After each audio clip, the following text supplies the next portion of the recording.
You're listening to WCAT Radio, your home for authentic Catholic programming. Well, hi everyone, and welcome to another episode of the Examine Life with Phil. I'm Phil, and as I say every time now, this is my attempt to examine my life and encourage you to examine yours. So before I get going into this week's topic, I want to apologize for the fact that I missed the last two scheduled times for releasing podcasts. In both cases, I had family commitments that were taking so much of my time away that week that I couldn't really get one out. In the case of the holiday season, there was family around. My wife and I were going to see her parents and family members on her side of the family and driving back and forth quite a bit, so that ate up a lot of time, as well as my daughter not being in preschool anymore, so you can kind of put two and two together there. And then this last time around, which was just last week, in fact, well, for whatever reason, maybe they were still adjusting off of the holiday season or what, I'm not sure exactly, but both of my kids decided that they were going to spend that entire week doing their best to make sure there was not a single quiet moment in the house, except for in the middle of the night when everyone was sleeping. So, if I'd have recorded one last week, you'd have heard constant screaming in the background, and I figured, we can just put it off a little while longer and avoid the screaming and hopefully have a little bit more of a quality experience for you. So my apologies for that, but hopefully if you have kids yourself, you'll understand how these things can just happen sometimes. So this week I'm going to be continuing the series I started on the philosophy of story, and I'm going to jump right into the idea of the monomyth. And loosely speaking, this is the idea that when you dig down to their base level, all stories are really the same. This is an idea that was popularized by Joseph Campbell. He wrote a couple of books on this, but the one that seems to be credited with laying out the most is The Hero of the Thousand Faces. You may have heard of this in a less technical idea called the hero's journey, which gets referenced from time to time in certain shows and other media. My wife and I were watching a show, I want to say a month or two ago, that's an Amazon superhero show called The Tick, which kind of makes fun of the whole concept of superheroes. And the character there, who is called the Tick, is often referencing things like the hero's journey and aspects of the hero's journey. There's one point where he says it's time to go monomyth instead of going mano, man to man. And after we got done watching one of those episodes, I said to my wife, whoever wrote this is clearly very familiar with this stuff because they're using it as jokes in the show, and it was very funny and did work very well. So let me try and bring you into what this idea of the monomyth or the hero's journey is. I'm sure you can easily recognize, even if you've never thought about it deeply or read anything about this kind of stuff, that there are many stories that are very, very similar and not just in the details. That is, there are stories that are similar in the details, and then you can kind of classify them as a similar story. Like, you could have a movie about, say, submarines fighting each other, and that's, say, movie The Hunt for Red October, or there was a more recent one that I haven't seen called Hunter Killer. And those are going to be similar in the details, and that since they're both movies about submarines fighting each other, you're going to find similar details. Now, if you expand that out a bit, you can that's one of the ways you come up with genre of stories, like science fiction stories will often happen in space in the future, or have people doing things that seem incredible by the virtue of technology. Similarly, fantasy stories will typically happen in the ancient past or in a time when technology and civilization is less advanced, and they're going to have people doing fantastical things, usually typically due to magic or divine intervention or something along those lines. Now, sometimes these details are similar in the plot sense, and sometimes they're similar in just, the details of what the characters do, what happens in the story, what items they use, and things along those lines. And again, this should be perfectly obvious to you even if you haven't thought about it. There's a reason why, say, the Mission Impossible movies share many similarities to the James Bond movies, even though they're different, and in some cases one is better than the other, but that's because they're both spy movies, and so the plot devices are going to be similar. The overall direction the story takes is probably going to be similar. They're probably going to be using many similar types of elements and features of the world and things along those lines. And sometimes these stories are so similar that they're just like cookie cutter, where you can basically take the same character and name and just place them in another story. Like a lot of action movies, at least the more basic and generic ones, are very much like this, where they all tend to follow the same basic thread. They all tend to have more or less the same type of hero, and you could just take that hero out of that action movie, put him in a different one, and it'd be more or less the same movie. And same with many other elements in action movies. I do enjoy a good action movie, but honestly, that's what most of them are. At least the ones that are just, say, only okay or mediocre, they're very, very cookie-cutter ones. There are certain ones that will rise above, that defy that, but for the most part, that's kind of the way most action movies are.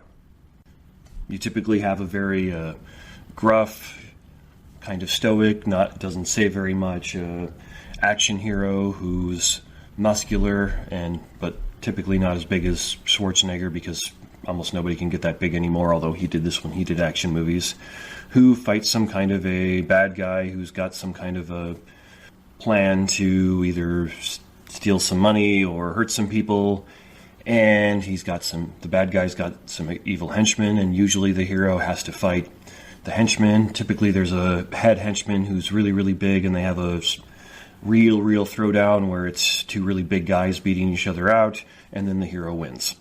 More or less, that's your average action movie. Usually with some more car chases or explosions or something like that thrown in there. So the point I'm making here is that when you look at them, you can see that stories are similar, and that's how we group them into genre. That's why we say, oh, that story is just a copy of this story, and so on and so forth. But you can extend that further beyond just genre, and kind of in a sense say, well, all stories are more or less the same. And you can even see elements of this going way, way, way back in time, like Noah's Flood and the Epic of Gilgamesh share many superficial similarities as well as many plot similarities. I mean, there's key differences. There's a reason why Noah's Flood is in the Bible and the Epic of Gilgamesh is not, because the theology that's presented in those two stories is radically different. But the basic plot of a man builds a boat and takes animals on it and survives a flood, and the gods are involved, or in Noah's case, God, because it's not from a polytheistic society like the Epic of Gilgamesh was. Well, you can see how there's a lot of similarities there. But the idea of the monomyth, or the hero's journey, is that we can find more than just superficial similarities, either in the details of the story, or the plot, or the structure, and find, when you look deeply enough, that in every single story, there's a very, very common commonality between the story, both in the themes it presents and in the whole structure of the story itself. And very, very, very loosely speaking, that idea is that you establish that there is a world of some kind, whether it's our world, a fantasy world, a sci-fi world, or whatever. You establish that something is wrong or goes wrong with the world, and then the hero goes and fixes it, and then the world returns to normal. And that's the basic structure of virtually every story, at least per the monomyth, per the hero's journey. And now, if you're willing to interpret the monomyth or the hero's journey in a bit of a loose fashion, you can actually find this in virtually every story. Well, I haven't attempted to do this with every story that exists, but every time I've attempted to look for this journey in a story, you can find it. It's there, if you look for it. Sometimes you have to look a little deeper than others, sometimes it's a little less obvious, but you can always find something along these elements of, there's a normal thing, there's a disruptor, some kind of a enemy or violence or war or evil thing that causes a disruption to this normal thing, and the hero has to go and attempt to fix that, and then things return to normal. Now, there's variations in this where, say, sometimes the hero fails to return the world to normal, or sometimes he realizes that the world shouldn't be returned to normal, that it needs to be changed, and he's the one who changes it. And there's other ways you can play with it like that. But that's the loose idea, the very loose structure you can apply to pretty much, well, not pretty much, I'll just say it, that you can apply to every single story you're ever going to hear, see, read, or watch, or whatever. So what I'll do here is I will run you through this hero's journey or monomyth per Joseph Campbell's breakdown of it, and he broke it down in 17 stages, and it's not necessarily the case that every story has 17 stages, but they'll all have the main ones. Other people have broken them down in different ways or used different terminology, and that's fine. The terminology is not so much important as it is the ideas that they're presenting. And again, I'm using Joseph Campbell's rendition of it from The Hero of a Thousand Faces. He wrote some other books that are in a similar vein, and he had some more things to say about this that I'll get into a little bit later. But anyhow, Campbell breaks the story down into 3 acts: the departure, the initiation, and the return. And in the departure, you have the call to adventure, the refusal of the call, which may or may not happen, supernatural aid, the crossing of the first threshold, and then the belly of the whale. You get into the initiation, the second act, there's a road of trials, meeting with the goddess, woman as the temptress, the atonement with the father, apotheosis, and then the ultimate boon. Now, apotheosis is a fancy term for, that's the climax of the story. That's when things really come to a head. And ultimate boon is collecting your rewards, the hero collecting his rewards or treasure after the climax of the story. Then Act 3, according to Campbell, is the return, going back to whence from he came. So you can have a refusal of the return where the hero refuses to go back, a magic flight where they come back relatively quickly or instantaneously due to some kind of magic, a rescue from without where somebody else comes and rescues the hero, crossing the return threshold when you get back to the village or whatever you go to, the Master of Two Worlds, and then freedom to live. Now, I also need to say that these items don't necessarily have to happen in the same order, and it will be the case that you'll get some stories that say don't have one of these items, or where maybe it's implied or glossed over. It's also the case that sometimes you get a story that starts, say, halfway through where you've already had the call to adventure and that things have already happened. Like most retellings of the Odyssey that I've seen or read happen long after the call to adventure, when Odysseus is on his way home during the return part of the adventure. But all that other stuff is kind of built in there or baked into the cake, so to speak. So I'm going to give you examples of all of these using some stories that I really like and enjoy. So a very obvious parallel to a lot of these is the story of the Lord of the Rings. In the Lord of the Rings, the call to adventure occurs when Frodo and Gandalf realize he's got the Ring of Power, and Gandalf sends him off on a quest to go take care of it. Now, as the quest goes on, it becomes they've got to take it to Mount Doom, but the call to adventure really starts right when Frodo gets his stuff and goes on that journey. And another example of this is in the Harry Potter series, both the movies and the books. When Harry starts getting letters from Hogwarts, that's the call to adventure. And he, because of his life situation, eagerly accepts those and says, yeah, that sounds great, I want to go. But it can also be the case that the hero refuses the call, where somebody calls him off to adventure and he says, nah, I don't really want to go do that. That seems too troublesome. I don't like that. That seems like a bad idea. That's where a lot of stories that have a reluctant hero have that come into play, where somebody comes and tries to get the heroic figure to come save people, and he's like, I don't think that seems like such a good idea, but eventually he gets kind of pushed and forced into it. Max in Mad Max Fury Road is kind of that way, because he doesn't really get a call to adventure at the start of the movie per se. He gets captured and then gets thrown onto a vehicle, essentially as a living IV for one of the drivers. And then when he manages to escape, all he really wants to do is get away, and so he tries to steal the big semi-truck, the war rig is what they call it in the movie, from Furiosa and the wives who were escaping in Morton Joe.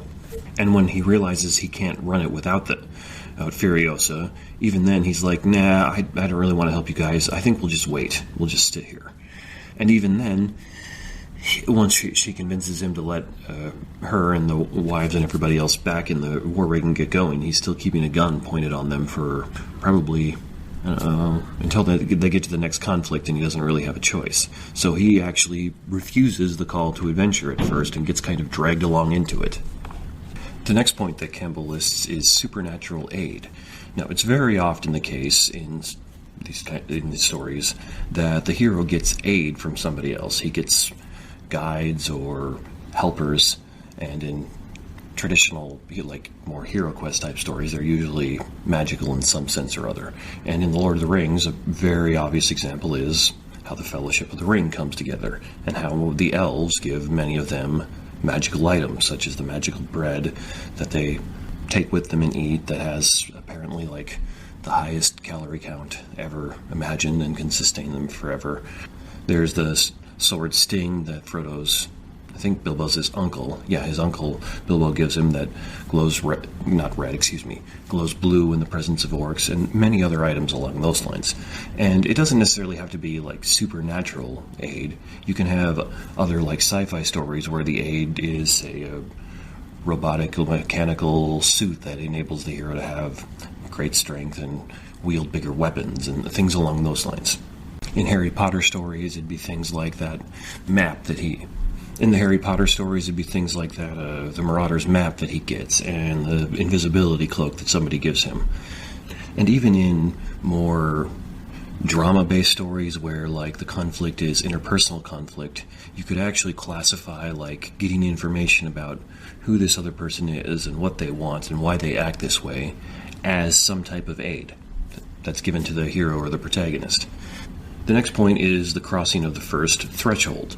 This is the point where the hero or the protagonist leaves the known world and goes into the unknown world. It's the point where, in some sense, the adventure really starts, because now they've left what's safe and they've gone to what's unsafe. And in The Lord of the Rings, there's a very obvious point where this happens, where, if I remember right, it's been about a year or two since I've seen these movies now, that Sam makes a point of saying, this is the furthest I've ever been from my home. If we go any further, it's the furthest I've ever been. And that's pretty explicitly when they cross that first threshold. Now, at or about the point where the hero or the protagonist crosses the first threshold, they'll go into a stage called the Belly of the Whale, and this is also where, again, according to Campbell, you move from the first act, the departure, into the second act, the initiation. Now, the Belly of the Whale here is a literal reference to the story of Jonah and how Jonah spent 3 days and 3 nights in the belly of the whale. And the point being that this is where the hero is... I should just start saying protagonist, because it'll just work better. So the point being, this is where the protagonist is separated from his known world completely. And by doing this, the hero shows a willing to undergo changes, and they'll typically experience some type of a danger or setback at this stage. It's kind of the climax of the first act of a story. So again, in Lord of the Rings, the very obvious parallel is, hey, this is when they're going through the mines of Moria, and it's... I don't recall if it's either... I think it's pretty sure it's goblins who attack them, but it might be orcs. But I'm pretty sure it's goblins. And then Gandalf stands off against the Balrog, and they lose Gandalf. And at that point, Frodo and the rest of the Fellowship is in the belly of the whale. They've lost something that's important to them. And for Frodo, everything that he's known and is known to him has now been left behind, because even though he had gone on that adventure, he knew Gandalf, and Gandalf was a known thing to him, and now the known world has been left behind. So, in the second act, initiation, the first stage that Campbell describes is the Road of Trials, which is really multiple stages that may come up at many points or many events at different points, because a Road of Trials indicates, as just obviously, it's a road and there's many trials along the way. And again, very, very obvious in Lord of the Rings, Frodo and Sam and later Gollum are literally walking, well, they're not on a road, but they're walking in trails and through the wilderness trying to get to Mordor, and they face many trials and setbacks along the way. They get captured by rangers and then set free. They go to the Black Gate and have to turn around. Frodo gets stabbed by Shelob and then captured by orcs, and Sam has to come rescue him, and on and on and on we can go. There's a long, long road of trials in The Lord of the Rings, and this isn't just one stage. It's something that happens over and over again in many different ways. The next stage that Campbell has is the meeting with the goddess, and that is the hero meets with a divine figure, usually represented as the feminine in classical stories and mythology, and this goddess grants the hero items or knowledge or something that's going to help the hero on his or her quest, help the protagonist on his or her quest. And in Lord of the Rings, that's when they meet Galadriel, and she gives them all magical items or advice or something along those lines that's going to help them along the way. There's many, many moments I really, really like in those movies, but one of them that I always really liked was how Gimli is so impressed by the beauty of Galadriel, he asks her just for 3 hairs from it. He asks her for just a hair from her head, and she gives him 3. And then he's telling that later to Legolas, and part of the reason I think why Legolas and Gimli eventually become friends, even though they were antagonistic to each other at the start of the story, is Legolas has a newfound respect for Gimli after Gimli relates that story to him. And I haven't read as much of the back lore of Lord of the Rings as many other people have, but part of the reason for that is apparently in the back lore, like thousands of years before this, there were whole wars fought over whether somebody could get hair from Galadriel's head because it has a lot of power, and a lot of people were seeking it for the power they could get from her, because Galadriel's supposed to be one of the most powerful beings in that whole world. And Gimli wasn't asking for her hair for power. He was asking for it out of a pure desire because he was so impressed with her beauty. And I think part of what's going on there is that Legolas was so impressed by Gimli's virtue and just asking for beauty and not seeking power that led him to have a newfound respect for Gimli and led them to become friends. So the items that the goddess can give the hero or the hero's followers doesn't necessarily have to be like physical magical items, some of which Galadriel did give. It could be something like that as well. The next stage that Campbell lists is the woman as the temptress. Now, this doesn't necessarily have to be a woman. The bigger idea is things are going to tempt the protagonist to turn away from his quest, because it's going to be easier to not continue on. It's going to be more pleasurable to not continue on. And obviously in many classical and mythological stories, woman as a temptress literally refers to a woman who's trying to tempt the hero with her body, with lust and with sexuality, trying to get him away from the quest. And that's an element that you see over and over again if you're looking into any type of mythological stories. There's usually some case where the hero is tempted along those lines. Now, in The Lord of the Rings, I don't think you actually see a woman as a temptress. What you actually see as the temptress is the ring itself. That is the lust for, not sexuality, but the lust for power and the lust to dominate. And in many senses, that's what they're fighting against and trying to get rid of. You see people tempted over and over and over again by the ring, and some manage to resist and some don't. And even Frodo was tempted over and over again by the ring, and eventually gives into it in the end, and in a certain sense kind of fails his quest even though they win, because he gave into the ring at the end. And that leads us right into, very well, to the next 2 stages Campbell's list: atonement with the Father or the Abyss, and apotheosis. Now, atonement with the Father or the Abyss, and the way Campbell uses his terminology, is where the hero must confront and be initiated by whatever holds the ultimate power in his life. So this is the conflict that either is or is going to lead to the climax of the story.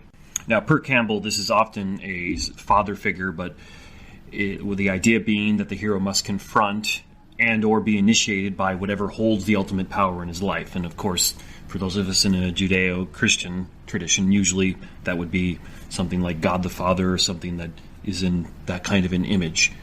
But it could also be that you get this by, say, slaying the dragon or something along those lines. It doesn't necessarily have to be a male figure or a father figure. It just has to be someone or something with incredible power, which, again, obviously, that alludes to the ring itself. It's something that is a thing of incredible power, and Frodo must, at the end, confront the ring itself. Now, what makes The Lord of the Rings particularly interesting here is that I think you could make a very, very good argument that Frodo actually fails this because he gives into the ring, where in most more traditional heroes-type stories, the hero succeeds. He defeats the great dragon, he defeats the evil wizard, and gates the treasure or something along those lines.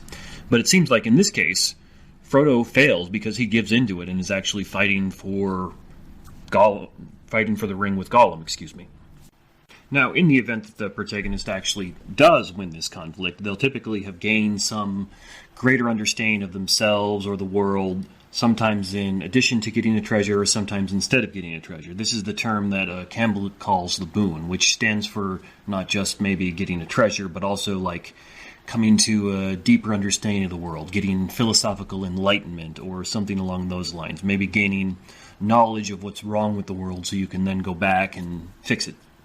And part of the point here, the reason why Campbell uses the term atonement, is it's not just a physical conflict. It's supposed to be some kind of a psychological, spiritual, or philosophical conflict as well, where the protagonist is willing to lay bare his soul and look at himself and look at the real world and really come to understand something. As Campbell himself explains, the problem of the hero going to meet the Father is to open his soul beyond terror to such a degree he will be ripe to understand how the sickening and insane tragedies of this vast and ruthless cosmos are completely validated in the majesty of being, and that's being with a capital B. The hero transcends life with its particular blind spot, and for a moment rises to the glimpse of the source. He beholds the face of the Father, understands, and the two are atoned.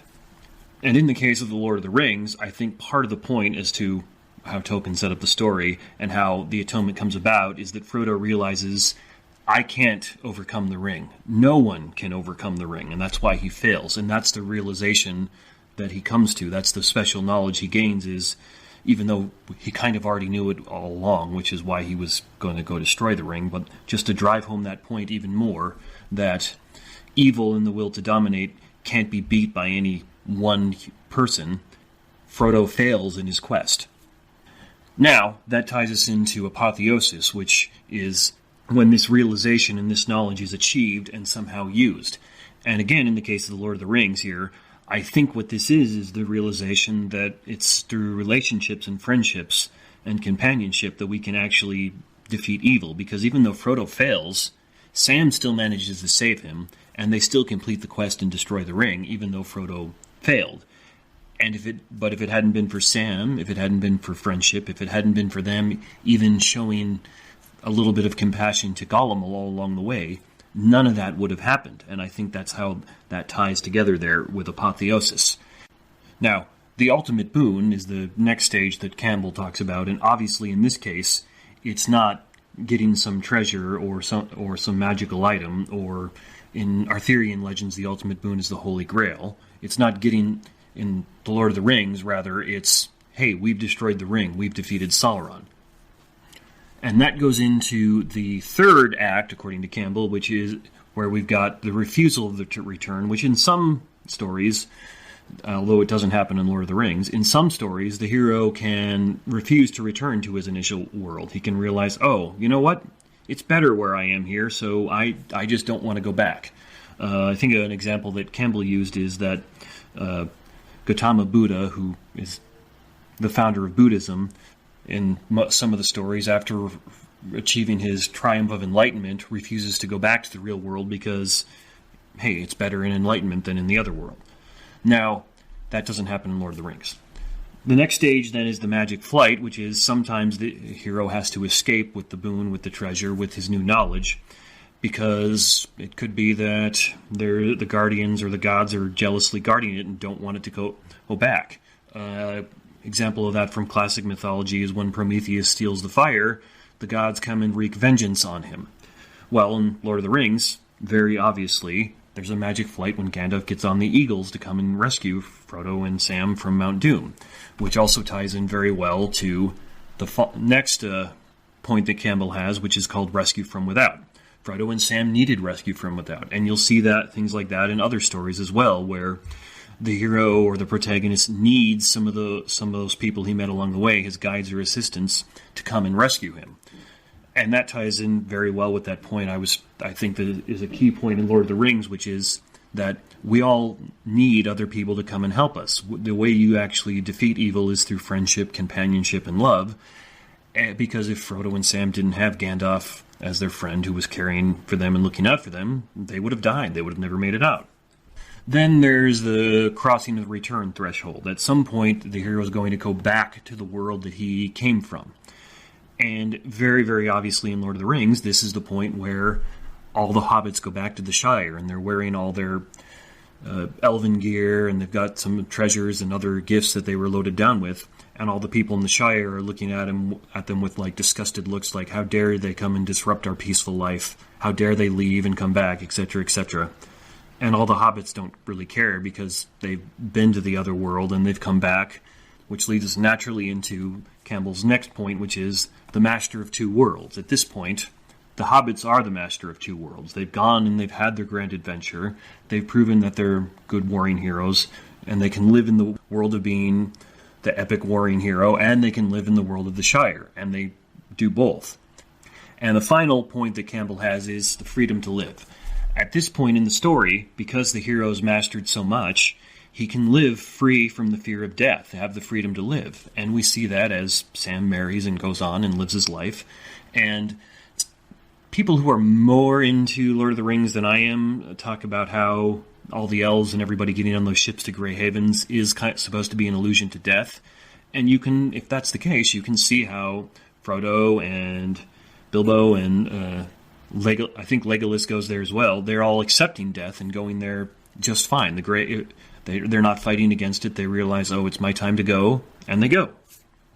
So, the point here is, the main point anyway, is if you take this structure that Campbell laid out and you apply it loosely, and you don't necessarily get hung up on the terms and whether or not there's actually like a specifically spelled out, say, crossing of the threshold here or something along those lines, but if you apply it very, very loosely, all stories you've ever seen or experienced are going to fit this template of there's some kind of a normal world, there's something wrong, the protagonist has to fix what's wrong, the protagonist goes to fix what's wrong, gains something when they fix what's wrong, then returns to the normal world to clear it up, and life goes back to normal, at least loosely speaking. The Indiana Jones movies fit this pattern very, very well, every single one of them. And one of the things I like about those is not only is there a boon in the sense of a treasure, like in the first one it's the Ark of the Covenant, in the second one it's the Shinkara stones, and in the third one it's actually the Holy Grail. But there's also a boon there in that Indiana Jones realizes things about himself or other people and comes to a greater philosophical or spiritual understanding in the end. And you can see that how he, in the end, in each one of those films, he's willing to let go of the great treasure, whether it's the Ark of the Covenant, the Shinkara stones, or the Holy Grail, because he realizes there's actually something more important in life than this great treasure, even though it is a great treasure. Even many like romantic comedies and sitcoms will follow this pattern if you apply it loosely. There's a protagonist who has a problem with his or her relationship.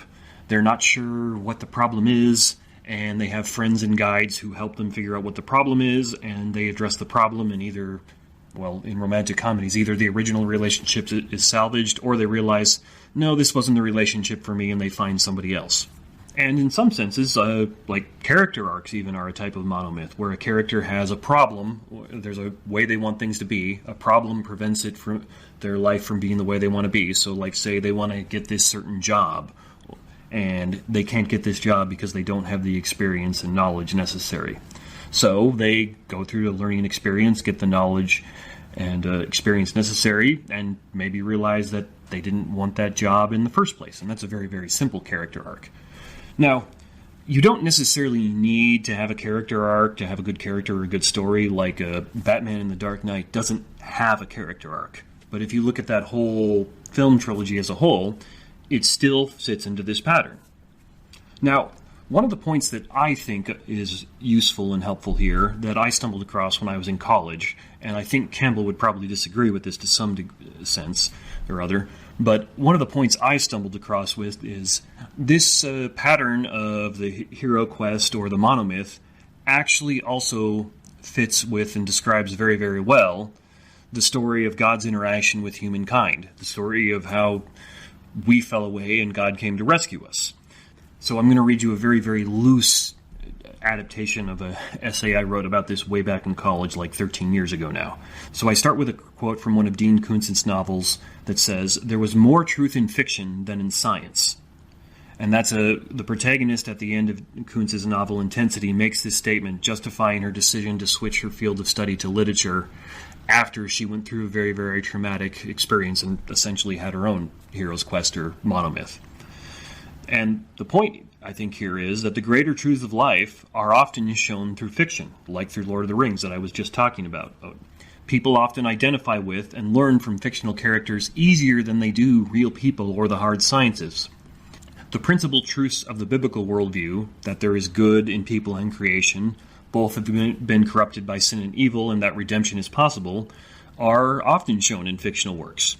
So why does this connection exist between fiction and truth, and why do people learn from fiction so easily?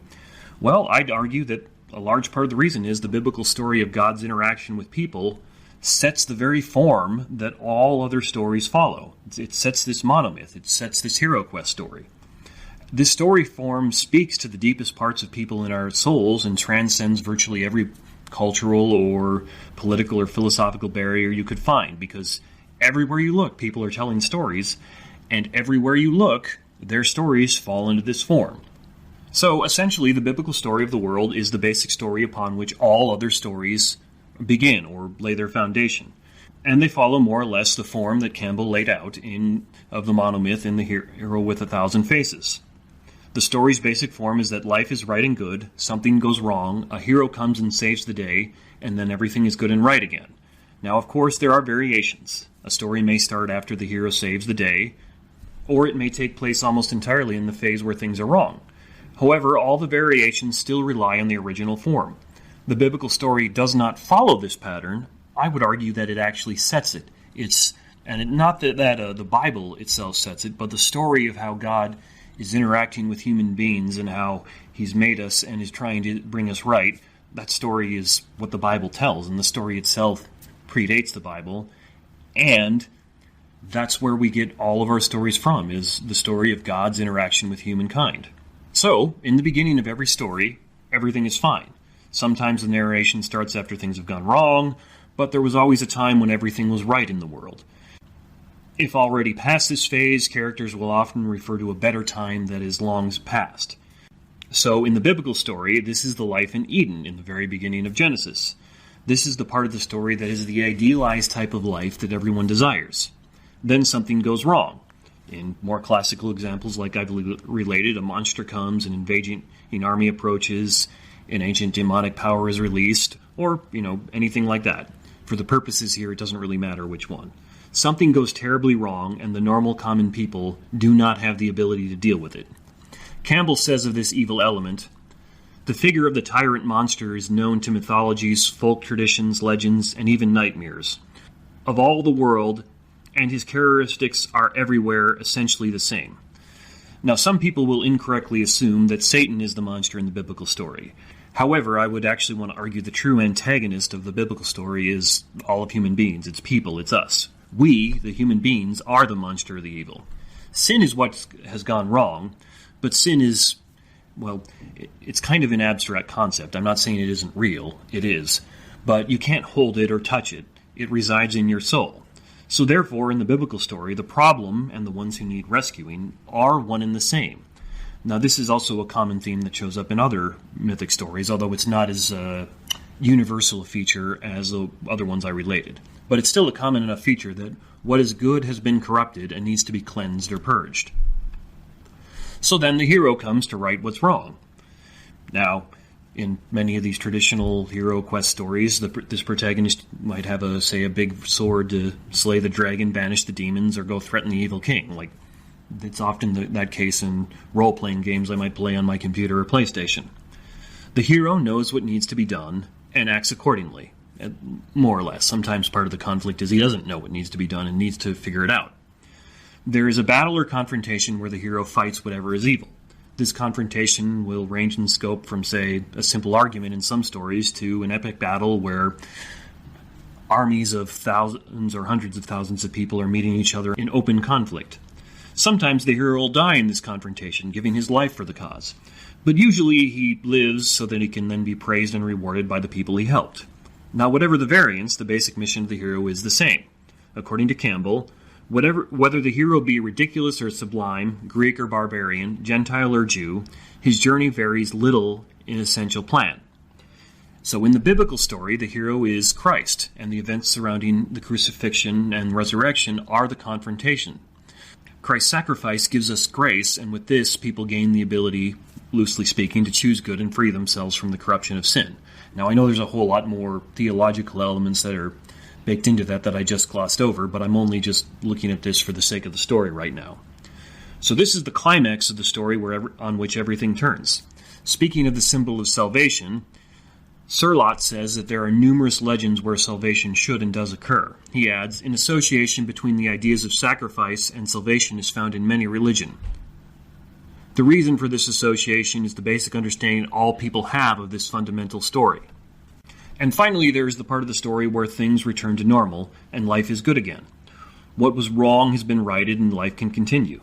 If the hero did not die, the hero is praised and exalted, like we praise and exalt Christ now. The people in the town or village learn from the experience and are better for it. To borrow a cliche, it's all daisies and roses again. Now, in the biblical story, this has not yet been fully realized. The world is somewhere between the end of the hero's conflict and the time when things are set right again. But the Bible itself does finish this story in the prophecies it relates and in its telling of eschatology and speaking of the coming of the new heavens and the new earth. It gives some general details about what this time will be like and tells us to look forward to it and work toward it. Now, there are numerous examples of literary critics referencing this universal story form, more than I could ever list in this podcast here. It's all over the place. Campbell says of it, it will be always the one shape-shifting yet marvelously consistent story we find. Surlott says in the introductory to his Symbols Dictionary that common symbols and archetypes do not come from objective sources, rather they come from images within the human spirit, within the turbulent depths of the unconscious. In a dictionary of literary symbols, Michael Ferber makes extensive use of the Bible in identifying symbols. He further says at one point that all of his references are to Western literature, counting the Bible as one of its primary sources, which shouldn't seem to require defense, according to him. Now, the reason for all these references is the extreme universality of this story form. And as Faber suggests, it can be traced right back to the biblical story. So, the point here being that I would want to argue, and I think this almost, well, I'm not dead certain on this, but I'm pretty certain on this, that the reason why we find this universal story in so many things is because it is the story that of humankind. It is our story, and so naturally we relate it in every other story we speak of and look to. So, to quote from a much wiser man than I think this monomyth, this hero quest, is a feature of all the stories we find because it is the story of the Bible, and the Bible is the myth that is true, per C.S. Lewis. Now, I think Campbell would probably reject that association and say the Bible story is an example of the monomyth, but it's just one more iteration of that monomyth. He would kind of flip that around or lessen it a little bit and say that's just another iteration of the universality of the monomyth, where I'm saying, no, we find the universality of the monomyth because that is the story of humankind and our interactions with God. That is the story of Christ come to save us. And so naturally, since that's the true myth, all the other myths reflect that to some degree. So, I think all of that is pretty cool. And as I've said, everywhere I've looked for the monomyth, every story that I've looked at, you can find it there. You have to apply it a little loosely, but you can find it there if you're looking for that pattern. Every good story follows it. In fact, many of the stories that I would say are problematic and have issues and aren't very good stories will often deviate from it in some way, where they'll try to. And usually that's part of the reason why they don't work as well, but even then, they can't really get around it, even though they try to. So, with that said, here's two criticisms of this way of looking at stories, because we need to do our best to be fair here, and these are valid criticisms, or at least worth considering. The first is that often it's the case that if someone writes a story that follows the monomyth way too strictly, you wind up with a boring story, or something that's just way, way too easy to predict. These are like, they were called like B-movie sword and sandals movies from like the 70s and 80s. You probably would see them, well, you used to see them on late-night cable TV. I don't get cable TV anymore, so I don't know if they're there. But they're usually very generic and low budget, and they follow this hero quest perfectly. But they're boring. In fact, the most recent Conan the Barbarian movie, I think it came out in 2011 or 2012, it follows this very, very well. But it's not a very good movie because it follows it. Well, there were more problems with it than just this, but one of the problems is it follows the hero's quest so perfectly and so predictably that there's nothing about it that's interesting. You do want to have some variation, something about it that's odd or unusual, like the idea at the end of The Lord of the Rings where Frodo fails his quest, and only in failing his quest do we realize what the actual treasure, what the spiritual enlightenment that we need is. If he'd succeeded in his quest, it wouldn't have really had as much of a message as it came across, given the fact that he failed. And so that's a criticism you can make, but it's not really, I wouldn't say that's so much a criticism of the monomyth itself as it is of, not very talented or uncreative writers who don't realize when you need to apply it and when you don't need to. Now, the other criticism that I think is worth considering here is that the idea itself is way too big. That is, if you have a theory that you can make fit with anything, that there's no way you can no reasonable way you can think of to disconfirm it, well, that's probably a sign that something's wrong with your theory. A good example of this that my more philosophically minded friends don't like when I bring up is Hegel had this idea of the thesis and the antithesis. And loosely speaking, that's the idea that the world is progressing, and within every movement, be it philosophical, religious, or political, is also the seeds of its destruction, the thing that will undo it. But the thing that will undo it is going to become better, and once that thing undoes it, then you're going to wind up with that will become the new thesis, and within it will also be its antithesis, and the cycle will continue. So an easy example there would be like mercantilism and constitutional monarchy giving way to free enterprise, capitalism, and democracy, or republicanism with a small r, something along those lines. And how, if you want to look at the world through a Hegelian perspective, the way things were done in like the 16th and 17th century contained its antithesis, which is what gave rise to capitalism and democracy, and now capitalism and democracy are the way to go, so to speak. But within capitalism and democracy rests its antithesis, which Karl Marx would have said is socialism and communism, although I deeply hope he was wrong about that. And eventually, whatever the antithesis is, will overcome the current thesis and then become the new thesis. And I hope from that you can see how Karl Marx was deeply influenced by Hegel. He saw the world in a very Hegelian sense. Now, the problem with this Hegelian way of looking at things is it's too big. There's simply no piece of evidence you could ever come up with that will disconfirm this, because there's always going to be some way you can explain, oh, that's the thesis or that's the antithesis, and this is why things are moving that way. It's in many senses an unfalsifiable theory. There's just no real way that you could disconfirm it. Now, unfalsifiability is not a hard and fast rule, because if you turn it on itself, it collapses. If you say your rule is all theories must be falsifiable, well, that theory itself is not falsifiable, so it fails.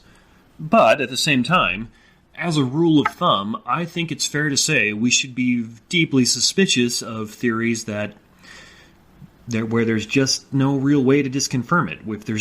If you can't think of any reasonable way to prove a theory wrong, well, you should at best be pretty suspicious of that, because that's probably a sign that there's something wrong there. Even though unfalsifiability in a universal sense doesn't work, I think it's fair to say if that theory is unfalsifiable, be suspicious of it. And Hegel's theory is, in every sense, unfalsifiable.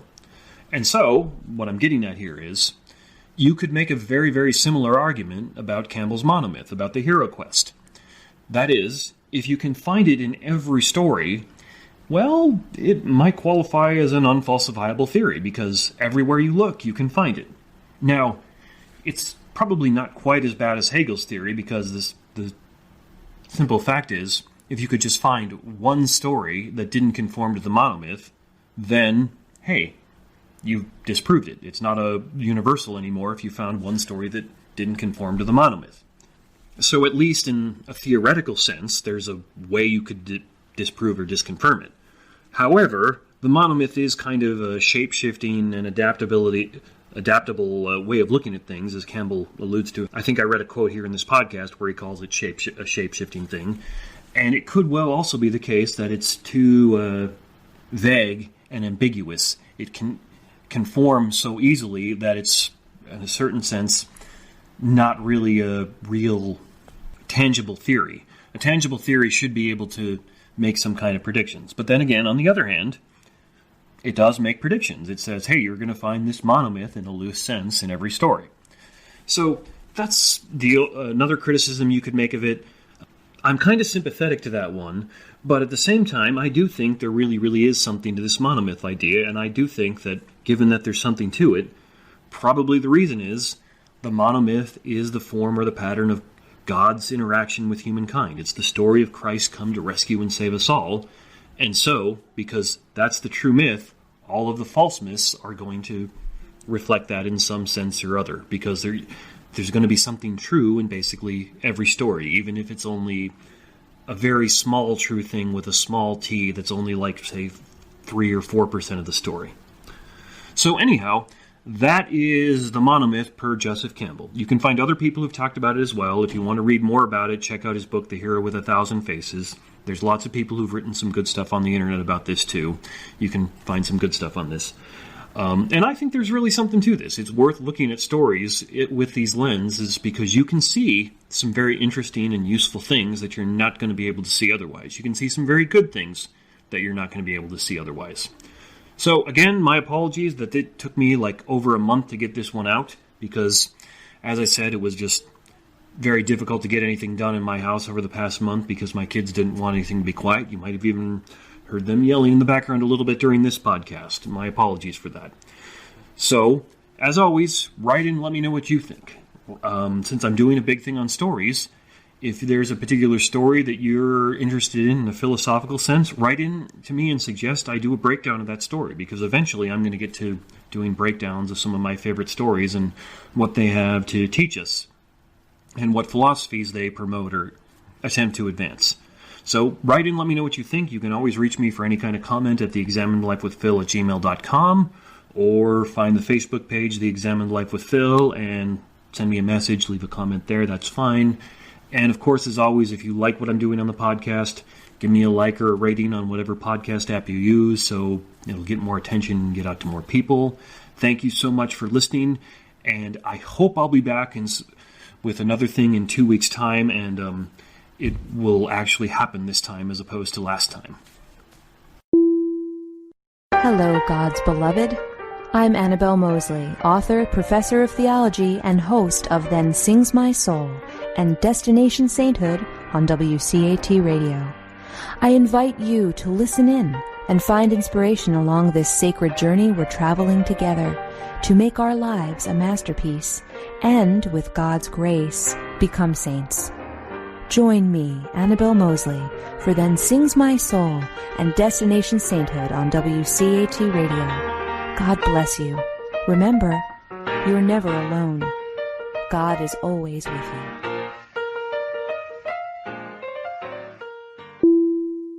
Thank you for listening to a production of WCAT Radio. Please join us in our mission of evangelization. And don't forget, love lifts up when knowledge takes flight.